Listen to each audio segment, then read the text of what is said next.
The Grand Hall of the Hegemony Council stood silent. For the first time in its history, representatives from all member worlds gathered together with humans present. The massive chamber, designed to impress with its soaring ceilings and ancient symbols of power, now felt like a court where judgment would soon be passed. Grand Counselor Voxnar had no choice but to call this emergency session. With human ships controlling the skies above every major hegemony world and rebellions spreading across the outer systems, options had run out. "We are gathered to discuss terms," he began, his voice lacking its usual confidence. President Wright stepped forward, her simple uniform a stark contrast to the elaborate robes of the hegemony officials. "Not terms," she corrected. "A new beginning. The old hegemony is finished. What replaces it is up to all of us." Kelveren, now serving as liaison between humans and the hegemony, watched from the side.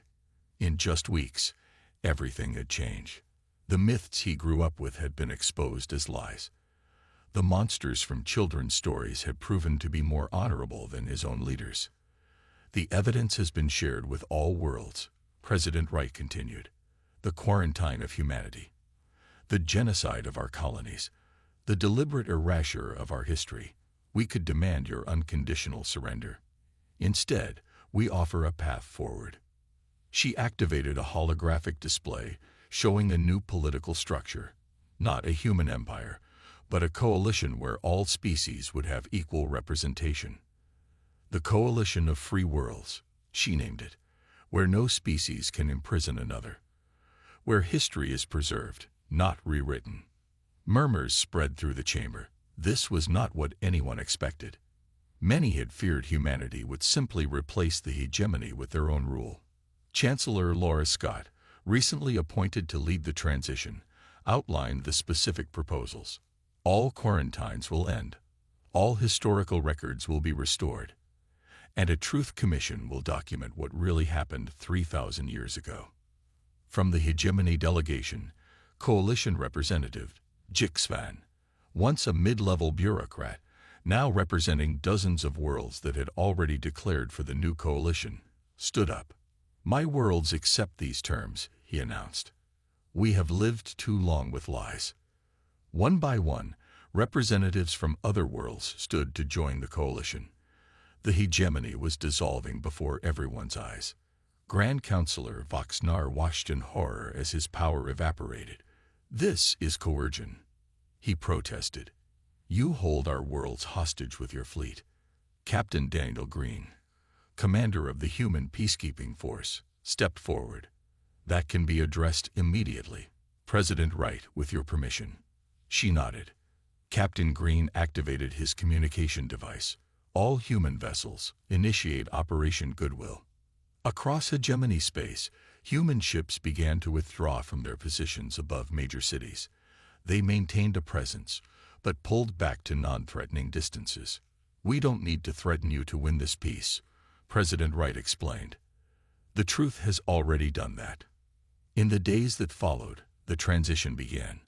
Ambassador Kelveren worked tirelessly to help forge the new coalition. His mother, Elder Tisvera, was honored for her decades of work preserving the true history of humanity.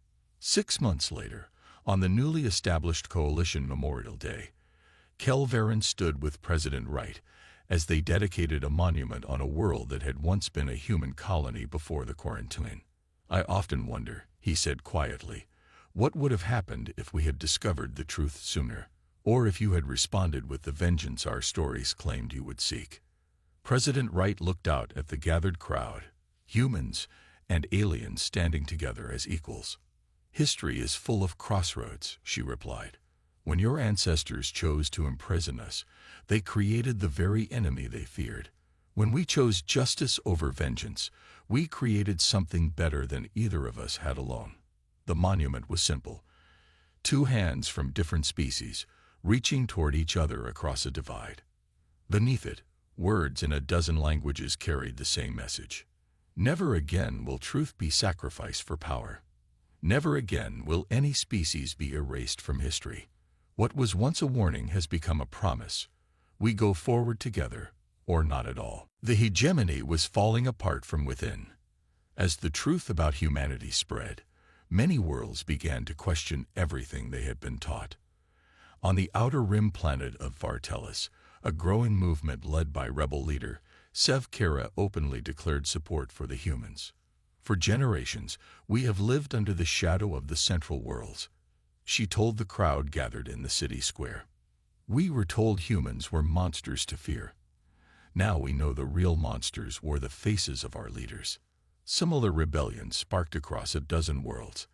The hegemony, once united, was fracturing along ancient fault lines of grievance and distrust. Kelverin found himself in an impossible position. Officially, he remained a hegemony commander, but his growing understanding of the truth had changed him. When a secret message arrived requesting his presence at an undisclosed location, he went without informing his superiors. The meeting place was an abandoned trading post on a small moon.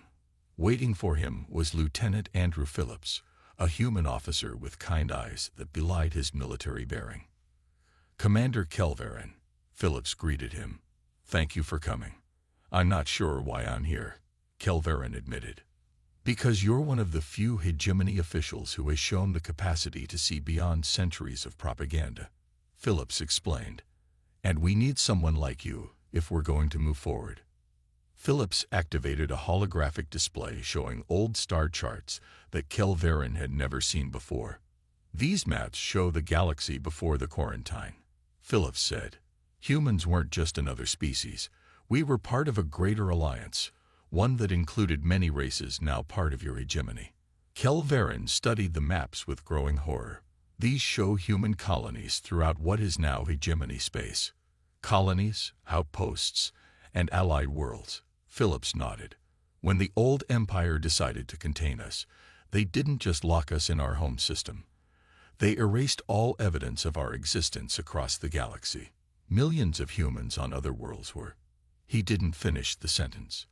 The truth hit Kelverin like a physical blow. It was genocide. Yes, and then they built the hegemony on that foundation of lies. As they talked, Grand Counselor Voxnar, the highest authority in the hegemony, was meeting with his most trusted advisors on the heavily fortified Central World. "We cannot surrender to these humans," he insisted. "If we acknowledge what was done, the hegemony will collapse completely." One advisor suggested another option. "What if we offer a compromise? Acknowledge that humans exist, grant them some territory, but deny any knowledge of the original quarantine decision." Voxnar nodded slowly. A partial truth. It might work. What they didn't know was that Agent Michelle Barnes, a human intelligence officer, had infiltrated the meeting. Disguised as a minor hegemony official, she recorded everything and transmitted it directly to the human leadership. Back on the moon, Kelverin made his decision. "I'd want to help. The truth needs to be known, not just about humans, but about how the hegemony has manipulated all our histories." Phillips smiled. "That's exactly what we hoped you'd say." Together, they accessed the deepest levels of the hegemony historical archives, levels even most counselors couldn't reach. What they found shocked Kelverin to his core. These records show that many species were manipulated, not just humans, he said, his voice trembling. "My own people. Our true history was altered to make us more compliant. The old empire became the hegemony, but the methods stayed the same." Phillips agreed. Control through lies, through carefully constructed myths. As human ships surrounded the hegemony capital world, President Wright addressed her military leaders. "We stand at a crossroads," she said. "We have the power to destroy those who imprisoned us. But that is not who we are. We will break the cycle of violence, not perpetuate it." Admiral Garcia nodded in agreement. "The hegemony is already crumbling from within. Many worlds are reaching out to us directly, seeking alliances. The human fleet took position around the capital world, not to destroy it, but to contain it until the truth could finish what their weapons had started." Chaos erupted across the hegemony. On some worlds, citizens took to the streets, demanding answers from their leaders. On others, military forces mobilized, preparing for war. The truth about humanity had shattered 3,000 years of carefully constructed history. In the secure war room deep beneath the hegemony capital, Counselor Zaxter slammed his fist on the table. "Activate the stellar eraser," he ordered. "Target the human home system. We end this now." Admiral Zorthal, who had remained silent until now, finally spoke. "The weapon is not ready. It requires another 14 days tow." "Then accelerate the timeline," Zaxter shouted. "These humans have made us look like fools. They've turned our own people against us with their propaganda." "It's not propaganda if it's true," a quiet voice said. All heads turned to Elder Tisfera, Kelveran's mother, who had been invited to the meeting as an expert on human history. "You've all read the records by now," she continued. "What was done to humanity was wrong. And now they've returned, more powerful than ever. Not as the monsters we portrayed them as, but as the victims seeking justice." Zaxter narrowed his eyes. "You've always been a human sympathizer, Elder. Perhaps you helped them." Before she could respond, alarms blared throughout the complex. An officer rushed into the room. "The Stellar Eraser facility has been attacked," he reported breathlessly. "Human forces have disabled it completely." At that same moment, across the galaxy, Admiral Peter Daniels led the main human fleet toward the hegemony's primary military shipyards. "All vessels, maintain formation," he ordered calmly. "Remember, we target military assets only. No civilian casualties." The hegemony had assembled their largest defensive fleet, over 200 warships forming a protective barrier around the shipyards. "They're hailing us, Admiral," reported a communications officer. "On screen," Daniels replied. The face of a hegemony commander appeared. "Human vessels, this is your only warning. Retreat immediately or be destroyed." Admiral Daniels smiled slightly. "We've had 3,000 years of warnings. We're done listening." The human fleet moved forward. The hegemony ships opened fire, their energy weapons flashing across space. Not a single shot penetrated the human shields. "Return fire," Daniels ordered. "Weapons only." Precisely targeted beams lanced out from the human ships, slicing through the weapon systems of the hegemony vessels without destroying them. On the ground, Major Susan Collins led a team of human soldiers to secure the shipyards themselves. Unlike the ships in space, they couldn't rely solely on superior technology. They needed skill and strategy. "Team Alpha, left flank. Bravo, with me," she directed. "Non-lethal weapons unless absolutely necessary." The hegemony soldiers had never faced human ground troops before. They expected savage beasts, fighting with primitive rage. Instead, they encountered disciplined soldiers moving with precise coordination, using stunning technology that left them unconscious rather than dead. Within hours, the largest military production facility in the hegemony fell without a single casualty on either side. Back on the hegemony capital world, Ryan Mitchell, a human engineer who had been working undercover for years, accessed the planet's defense grid. With a few keystrokes, he neutralized the entire system. "Central Command, this is Mitchell," he reported. "Defenses down. You can begin the approach." Across hegemony space, the pattern repeated. Strategic military assets were neutralized with surgical precision. Civilian populations were left untouched. The message was clear. Humanity could have destroyed them, but chose not to. In the council chamber, Kelveran watched the reports come in with a mixture of awe and relief. The humans were winning, yet they were showing a restraint his people had never expected. "They're not the monsters we made them out to be," he said to no one in particular.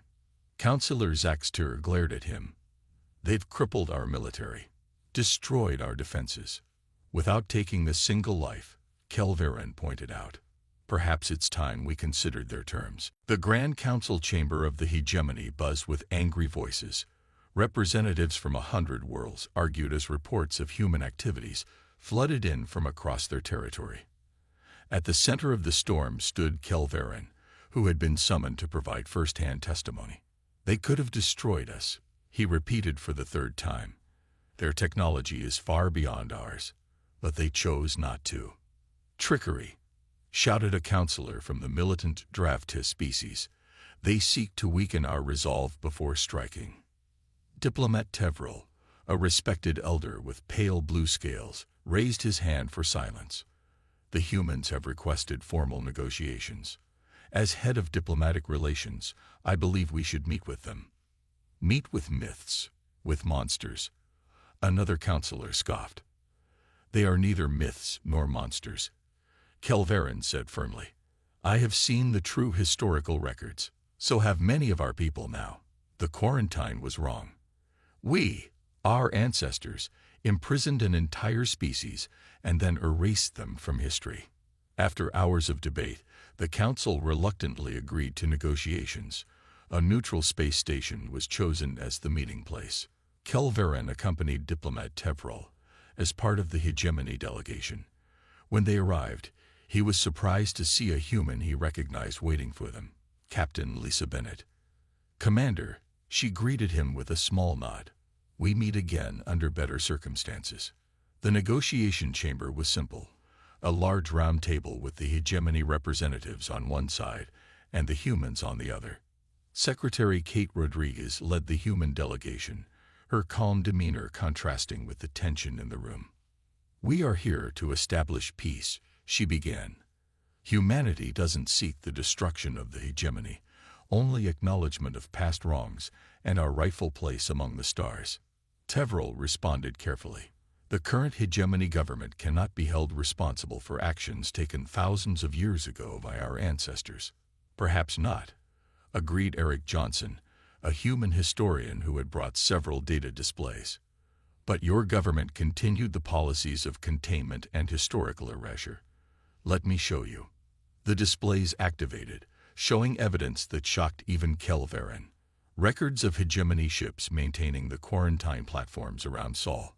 Secret directives from just decades ago, reaffirming the policy to keep humans confined.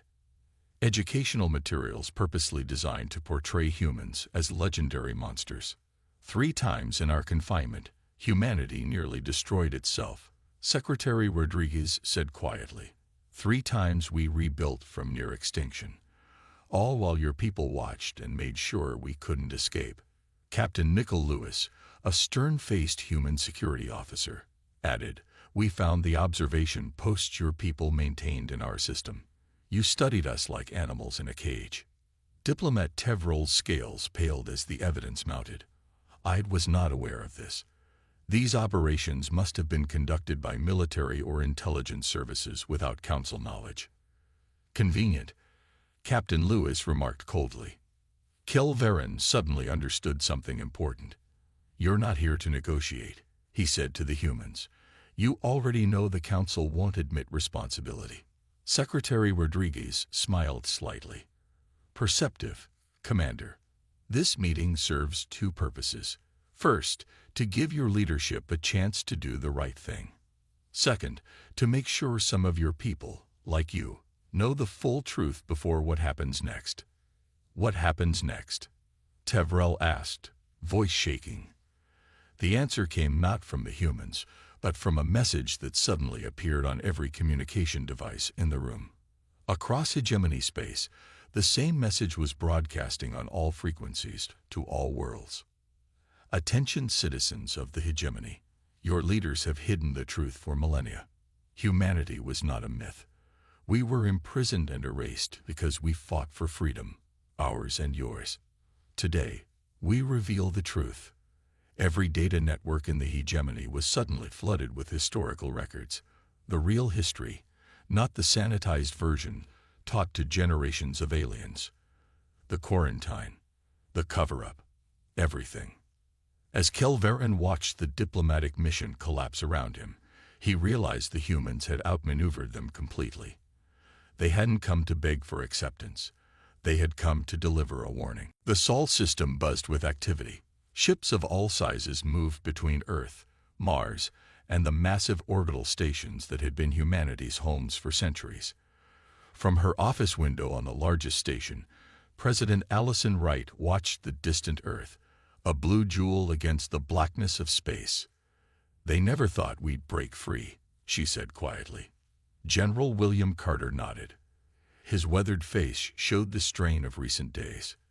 For generations, we believed we were alone in the universe. The quarantine platforms were so advanced, we thought they were natural phenomena. Dr. Patricia Reynolds entered the room, carrying data tablets. Her discovery had changed everything. The latest reports from Admiral Garcia's fleet, she said, handing them to the president. The hegemony is in chaos. Some worlds are calling for immediate surrender. Others want to fight. President Wright studied the information and the evidence. Confirmed, Dr. Reynolds replied. The archives Jack Miller accessed prove everything. The hegemony's ancestors, the old empire, feared us because we helped other enslaved species. When they couldn't defeat us conventionally, they tricked us into accepting a temporary quarantine during peace talks. Then they made it permanent and erased us from history. Commander Samuel Pierce, the youngest person in the room, spoke up. Ma'am, some of our captains are calling for immediate strikes against hegemony core worlds. They say 3,000 years of imprisonment demands retribution. President Wright turned from the window. And what do you think, Commander? Samuel hesitated. I think becoming the monsters they claimed we were would only prove them right. The president smiled slightly. Exactly. She activated a large display showing the position of human fleets across hegemony space. Unknown to the aliens, humanity had escaped the Sol quarantine more than 50 years ago. They had built hidden colonies, placed spies, and prepared for this moment carefully. We don't want vengeance, President Wright said.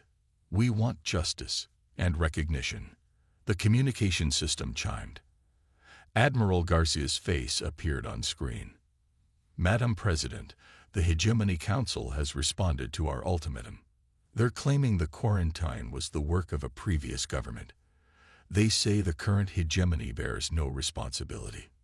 General Carter snorted in disgust. Convenient. There's more, Admiral Garcia continued.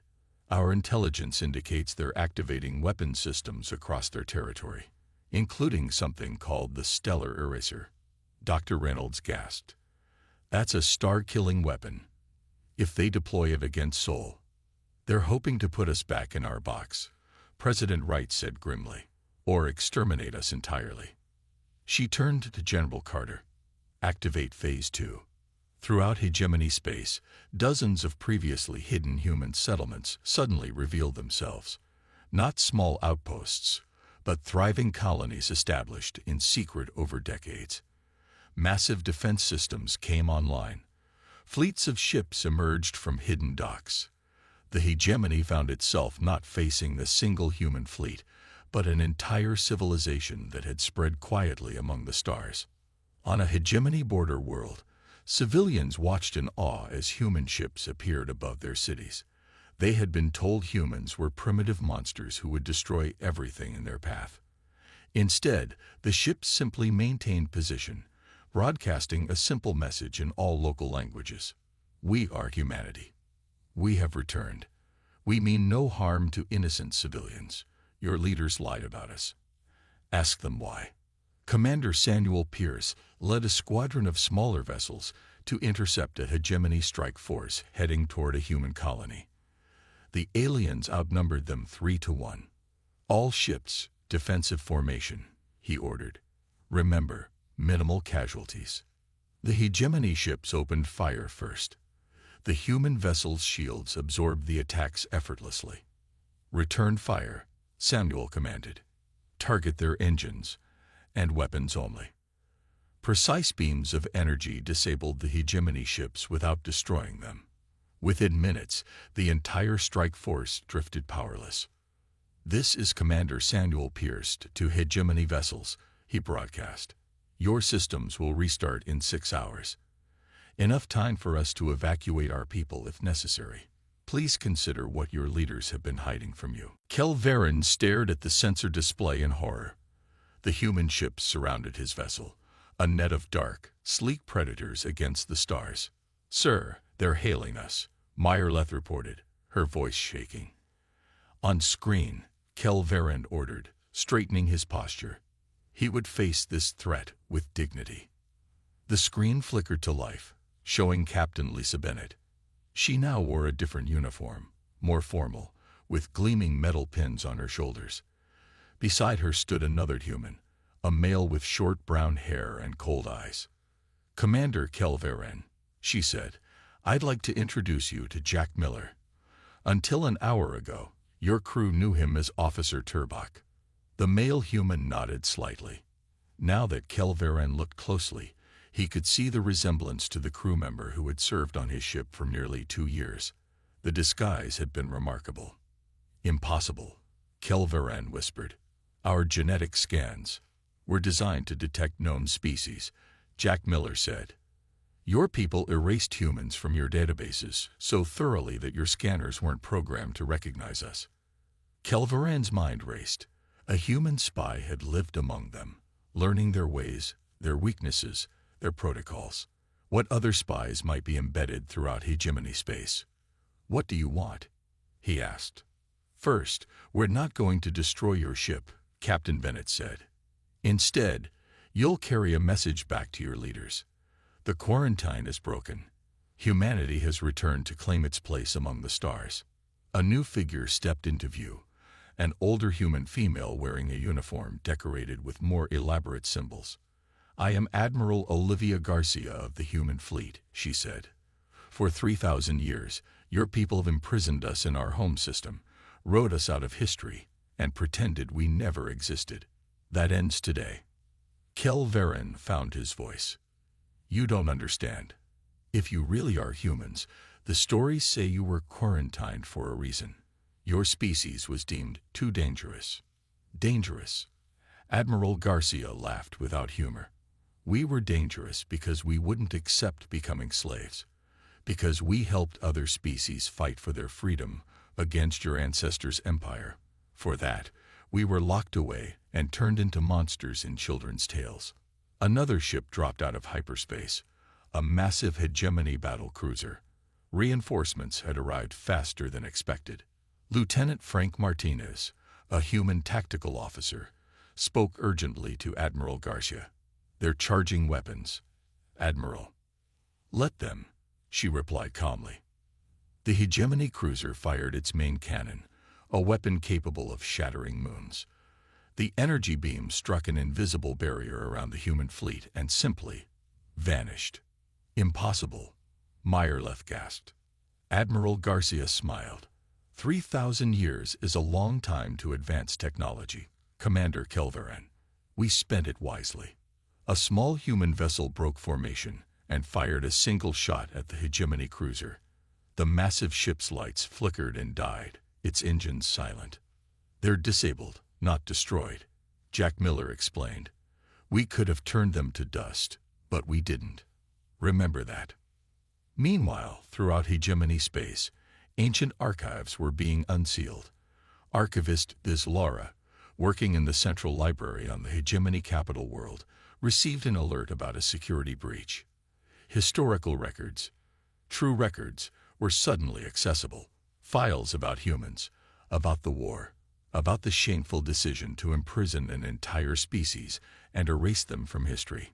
As she read, tears formed in her eyes. "What have we done?" she whispered. On Kelverin's ship, Admiral Garcia gave her final message. "Your leaders have 2 standard days to respond. They will acknowledge the crimes committed against humanity. They will recognize our sovereignty, or they will witness what happens when a species with nothing to lose fights for everything." The transmission ended, leaving Kelverin with an impossible task: convince the hegemony leaders to admit a truth they had spent millennia burying. Kelverin's ship, the Relentless Seeker, dropped out of hyperspace at the edge of the Orion Spur. The region of space felt unnaturally quiet. No comm chatter, no trade vessels, just the quiet hum of his ship's systems.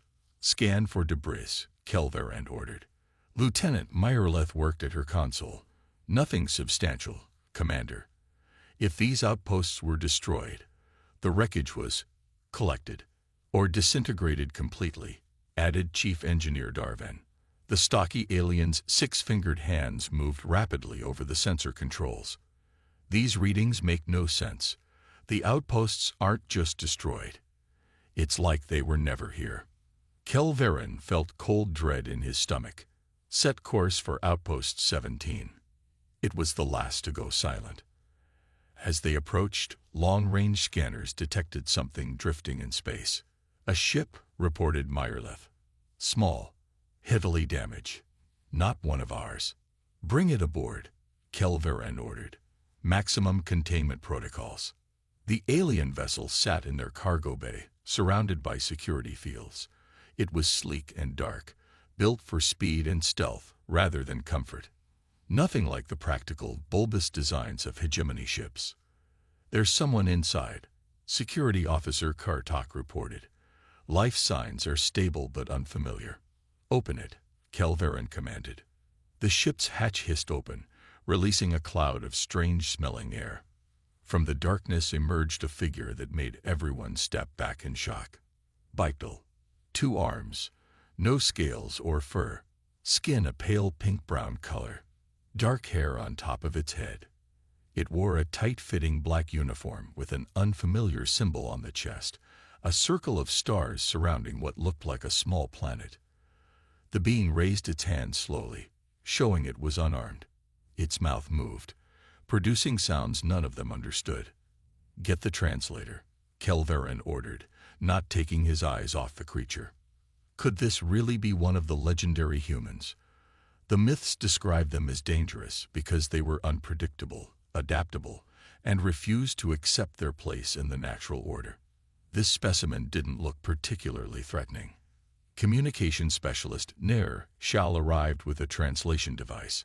After processing the strange sounds for several minutes, it began converting the alien speech.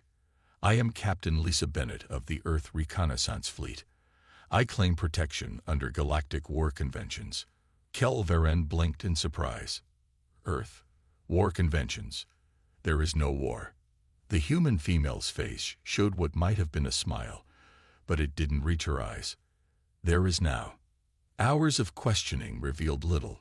Captain Bennett refused to provide meaningful information, repeating only her name, rank, and a strange phrase. The silence has ended. In his private quarters, Kelverin recorded a message for Admiral Zorthal. Sir, we have captured what appears to be a human. Yes, a human. Not a myth, but flesh and blood. The prisoner calls herself Captain Lisa Bennett and refuses to cooperate. I request immediate instructions. While waiting for a response, Kelverin visited the ship's archive room. He accessed the oldest records available, searching for information about humans that hadn't been purged or classified. The fragments he found disturbed him deeply. Images of a blue-green world called Earth. Reports of a species that had mastered space travel despite their short lives and fragile bodies.